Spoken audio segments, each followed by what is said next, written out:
ನಮಸ್ಕಾರ ಸ್ನೇಹಿತರೆ, ವೀಣಾ ಅಡುಗೆಗೆ ಸ್ವಾಗತ. ತಮಗೆಲ್ಲರಿಗೂ ಹೊಸ ವರ್ಷದ ಶುಭಾಶಯಗಳು ಸ್ನೇಹಿತರೆ.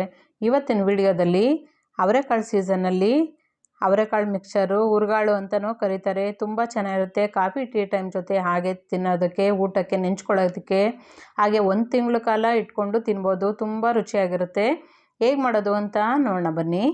ಮೊದಲಿಗೆ ನಾನಿಲ್ಲಿ 1-2 kgಯಷ್ಟು ಅವರೆಕಾಳನ್ನ ತೊಗೊಂಡು ಬಿಡಿಸ್ಬಿಟ್ಟು ರಾತ್ರಿ ನೆನೆ ಹಾಕ್ಕೊಂಡು ಬೆಳಗ್ಗೆ ಚಿಲ್ಕಿಸ್ಬಿಟ್ಟು ಇಟ್ಕೊಂಡಿದ್ದೀನಿ. ತುಂಬ ಚೆನ್ನಾಗಿರುತ್ತೆ. ಈ ಸೀಸನ್ನಲ್ಲಿ ಮಾಡಿ ಇಟ್ಕೊಂಡ್ರಂತೂ ತುಂಬ ರುಚಿಯಾಗಿರುತ್ತೆ. ಹಾಗೆ 1 ತಿಂಗಳ ಕಾಲ ಇದು ಕೆಡೋದಿಲ್ಲ. ಅಷ್ಟು ಟೇಸ್ಟಾಗಿ ಮಾಡ್ಕೋಬೋದು. ಈಗ ನಾನಿಲ್ಲಿ ಅವರೆಕಾಳನ್ನ ಎಲ್ಲ ಚಿಲ್ಕಿಸ್ಬಿಟ್ಟು ಇಟ್ಕೊಂಡಿದ್ದೀನಿ. ಒಂದು ಸಲ ಚೆನ್ನಾಗಿ ತೊಳ್ಕೊಂಬಿಟ್ಟು ನೀರೆಲ್ಲ ಚೆನ್ನಾಗಿ ಸೋರಬೇಕು. ಇದು ಒಂದು ಒಣ ಬಟ್ಟೆ ಮೇಲೆ ಹಾರಾಕೋಬೇಕಾಗುತ್ತೆ. ಒಂದು ಅರ್ಧ ಗಂಟೆ ಕಾಲ ಸ್ವಲ್ಪ ತೇವಾಂಶ ಎಲ್ಲ ಹೋದರೆ ಸಾಕಾಗುತ್ತೆ. ತುಂಬ ಒಣಗಬಾರ್ದು. ಇದು ತುಂಬ ಒಣಗಿಬಿಟ್ರೆ ಎಣ್ಣೆಗೆ ಹಾಕಿದ್ರೆ ಕಲ್ಲು ಥರ ಆಗಿಬಿಡುತ್ತೆ. ಸ್ವಲ್ಪ ತೇವಾಂಶ ಎಲ್ಲ ಚೆನ್ನಾಗಿ ಹೋಗೋವರೆಗೂ ಮನೆ ಒಳಗೆ ಒಣಗಾಕೋಬೇಕು. ಬಿಸಿಲಲ್ಲಿ ಒಣಗಾಕಬಾರ್ದು. ಚೆನ್ನಾಗಿ ಇದನ್ನು ಹಾರಾಕೋಬೇಕಾಗತ್ತೆ. ಟೇಬಲ್ ಮೇಲೋ ಅಥವಾ ನೆಲದ ಮೇಲೋ ಇದನ್ನು ಹಾರಾಕೋಬೇಕು. ಮನೆ ಒಳಗೆ ಹಾರಾಕಬೇಕು, ಬಿಸಿಲಲ್ಲಿ ಹಾರಾಕಬಾರ್ದು. ಈ ರೀತಿ ಕೈಗೆ ಒಂದು ಸ್ವಲ್ಪನೂ ತೇವಾಂಶ ಇಲ್ಲ ಅಲ್ವಾ, ಈ ರೀತಿ ಒಣಗಿದ್ರೆ ಸಾಕಾಗುತ್ತೆ. ಈಗ ಇದನ್ನೆಲ್ಲ ತೆಕ್ಕೊಂಬಿಡೋಣ.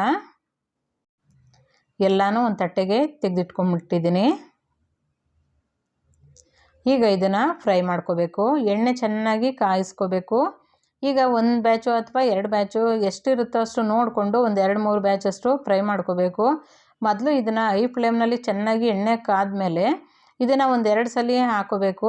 ಹಾಕ್ಕೊಂಡು ಇದನ್ನು ಹಾಗೆ ಒಂದು ಸೌಟ್ ಸಹಾಯದಿಂದ ಇದನ್ನು ಹಾಗೆ ಕೈ ಆಡಿಸ್ಕೋಬೇಕು. ತಳದಲ್ಲಿ ಹೋಗಿ ಕೂತ್ಕೊಬಿಡುತ್ತೆ ಇದು. ಹಾಗೆ ಈ ರೀತಿ ಕೈ ಆಡಿಸ್ಕೋಬೇಕು. ಹಾಗೆ ಚೆನ್ನಾಗಿದು ಎಣ್ಣೆಯಲ್ಲಿ ಚೆನ್ನಾಗಿ ಬೇಯ್ತಾ ಹಾಗೆ ಮೇಲೆ ತೇಲ್ ಬರುತ್ತೆ. ಆಗ ಬೆಂದಿದೆ ಅಂತ ಅರ್ಥ. ಮತ್ತು ನೊರೆ ಎಲ್ಲ ಚೆನ್ನಾಗಿ ಹೋಗಬೇಕು. ಅಲ್ಲಿವರೆಗೂ ಇದನ್ನು ಫ್ರೈ ಮಾಡಬೇಕು. ಒಂದು 7-8 ನಿಮಿಷನಾದ್ರು ತೊಗೊಳುತ್ತೆ ಒಂದೊಂದು ಸಾರಿ ಫ್ರೈ ಆಗೋಕ್ಕೆ. ಇದನ್ನು ಸ್ವಲ್ಪ ಹೈ ಫ್ಲೇಮ್ನಲ್ಲೇ ಇದನ್ನು ಬೇಯಿಸ್ಕೋಬೇಕು. ತುಂಬ ಲೋ ಫ್ಲೇಮ್ ಮಾಡಬಾರ್ದು. ಹಾಗೆ ಎಣ್ಣೆ ಎಲ್ಲ ಚೆನ್ನಾಗಿ ಹೀರ್ಕೊಳ್ಳುತ್ತೆ ಮತ್ತು ಗರಿಗರಿಯಾಗಿ ಬೇಯೋದಿಲ್ಲ ಇದು. ಹಾಗೆ ಈ ರೀತಿ ಎಲ್ಲ ಬೆಂದಾದಮೇಲೆ ಮೇಲೆ ತೇಲ್ ಬಂದಿದೆ ಅಲ್ವಾ, ಈಗ ಎಲ್ಲ ಮೇಲೆ ತೇಲ್ಬೇಕು. ಹಾಗೆ ಬೇಯಿಸ್ಕೋಬೇಕು. ಈಗ 1-2 ಕಾಳನ್ನ ತಗೊಂಡ್ಬಿಟ್ಟು ಬೆಂದಿದೆಯಾ ಅಂತ ಅಂದ್ಬಿಟ್ಟು ಚೆಕ್ ಮಾಡ್ಕೋಬೇಕು. ಸ್ವಲ್ಪ ತಣ್ಣಗೆ ಮಾಡಿಕೊಂಡು ಇದನ್ನು ಈಗ 1-2 ಕಾಳನ್ನ ಈ ರೀತಿ ಪ್ರೆಸ್ ಮಾಡಿ ನೋಡಿದ್ರೆ ಹಾಗೆ ಪುಡಿ ಆಗಬೇಕು. ಆಗ ಒಳಗೆಲ್ಲ ಹಸಿ ಇರಬಾರ್ದು. ಚೆನ್ನಾಗಿದು ಬೆಂದಿದೆ. ಈಗ ಇದನ್ನು ಎಲ್ಲ ಎಣ್ಣೆ ಎಲ್ಲ ಚೆನ್ನಾಗಿ ಶೋಧಿಸ್ಕೊಂಡು ಎಲ್ಲ ತೆಕ್ಕೊಂಬಿಡೋಣ. 1 ಬ್ಯಾಚಲ್ಲಿ ಪೂರ್ತಿ ಈಗ ಎಲ್ಲ ತೆಗೆದಾದ್ಮೇಲೆ ಮತ್ತೆ ಎಣ್ಣೆ ಚೆನ್ನಾಗಿ ಕಾದಿರಬೇಕು. ಆಗ ಇನ್ನೊಂದು ಬ್ಯಾಚಷ್ಟು ಹಾಕ್ಕೊಂಡು ಬೇಯಿಸ್ಕೋಬೇಕು.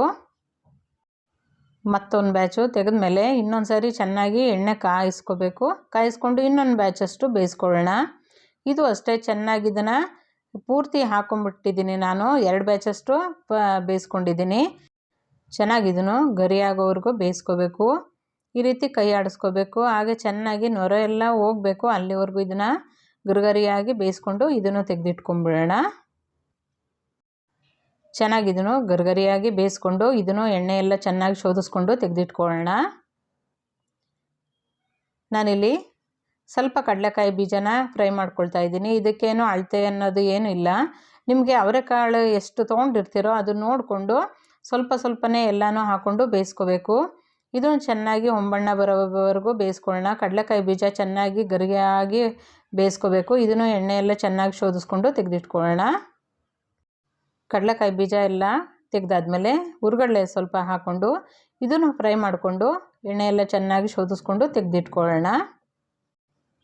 ಕಡಲೆಕಾಯಿ ಬೀಜ ಎಲ್ಲ ಫ್ರೈ ಆದಮೇಲೆ ನಾನಿಲ್ಲಿ ಸ್ವಲ್ಪ ಗಟ್ಟಿ ಅವಲಕ್ಕಿನ ತೊಗೊಂಡಿದ್ದೀನಿ. ಇದನ್ನು ಅಷ್ಟೇ ಎಣ್ಣೆ ಚೆನ್ನಾಗಿ ಕಾಯಿಸ್ಕೊಂಡು ಇದನ್ನು ಫ್ರೈ ಮಾಡಿಕೊಂಡು ತೆಗೆದಿಟ್ಕೊಳ್ಳೋಣ.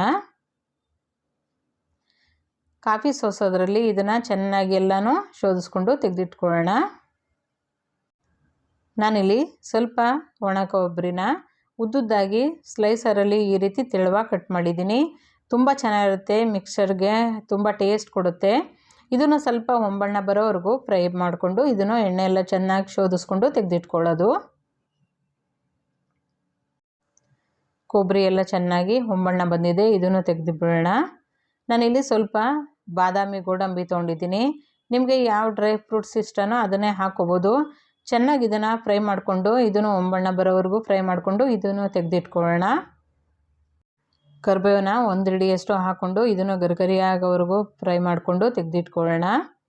ಈಗ ಎಲ್ಲ ಫ್ರೈ ಆಗಿದೆ, ಈಗ ಮಿಕ್ಸ್ ಮಾಡ್ಕೊಳ್ಳೋಣ. ಸ್ವಲ್ಪ ತಣ್ಣಗಾದಮೇಲೆ ಈಗ ಎಲ್ಲ ಫ್ರೈ ಮಾಡ್ಕೊಂಡಿರೋದನ್ನೆಲ್ಲ ಒಂದು ದೊಡ್ಡ ಪಾತ್ರೆಗೆ ಹಾಕ್ಕೊಂಡು ಇದನ್ನೆಲ್ಲ ಮಿಕ್ಸ್ ಮಾಡ್ಕೋಬೇಕು. ಸ್ವಲ್ಪ ರುಚಿಗೆ ತಕ್ಕಷ್ಟು ಉಪ್ಪನ್ನ ಹಾಕ್ಕೊಳ್ಳೋಣ.